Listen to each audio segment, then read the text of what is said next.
Hi guys. So we have this question under dynamics. Let's see how we can break it down to find what is required. The question reads, two blocks of mass 3.5 and 8 kilograms are connected by a massless string and passes over a frictionless pulley as shown in the diagram below. So the inclines are frictionless, meaning that the friction is zero, of course. So what they're asking us is to find the acceleration of each block, of which the acceleration will be the same, since these two blocks are attached by the same cable. Then also supposed to find the tension in the rope. So let's break down the question. We see how we can find these two. It's important to note that since we have a bigger mass on the right hand side, we can say that the motion will be tilted towards the right hand side. So let's break it down. Okay, so for M2, we're just going to consider the same.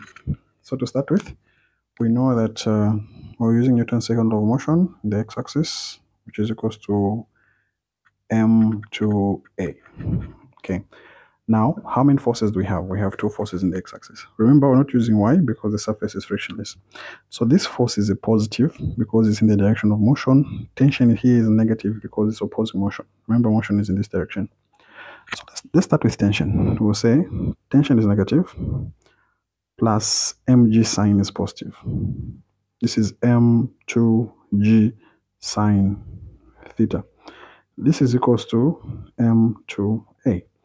Let's call this equation 1 and let's call this equation 2. So what we're going to do is we're going to add, so adding 1 and 2. Why are we adding? We want to eliminate tension. So what we have here is tension minus m1g sine theta is equals to m1a. Here we have negative tension plus m2g sine theta. Everything is equals to m2a. So if we add these two equations, we can see that tension will cancel out. So adding these two, we're going to get negative m1g sine theta plus m2g sine theta is equals to, we add these two as well, which is m1a plus m2a.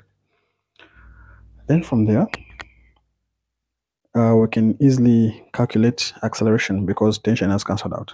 So here we can factor out what is common. So what is common here is g sine theta. What remains is just m1 and m2. So we have m2 minus m1. This is equals to the same thing here. We can factor out what is common, which is a. So m1 plus m2, factor out what is common, which is a, like that. So we can make a the subject by dividing both sides by this. Hence, acceleration is equals to g sine theta m2 minus m1 divided by m1 plus m2. Now we have m1 and m2. So g, we're using 9.81. Sine, remember the angle is 35. Open bracket. M2 is 8. M1 should be 3.5. If we subtract the 2, we should get something like 4.5. So we're saying 8 minus 3.5 divided by, let's just shift this to the right a bit. Okay.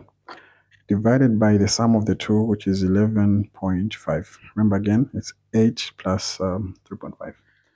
So if we compute that, we'll see that A will be equals to 2.2 meters per second squared. So now that we have acceleration, we can easily find tension by using equation 1. So from equation 1, let's make tension the subject of the formula. Hence, tension will be equals to m1a. So this part can cross the equal sign to become a positive m1g sine theta, like that. Okay. So mass 1 is 3.5. Acceleration is 2.2. Again, mass 1 is 3.5, G 9.81, sine 35. If we compute all this, what we're getting at the value of tension is 27.4, meaning that tension force for the system is 27.4 newtons. So there we have it. We have our acceleration and we have our tension force. Thank you very much.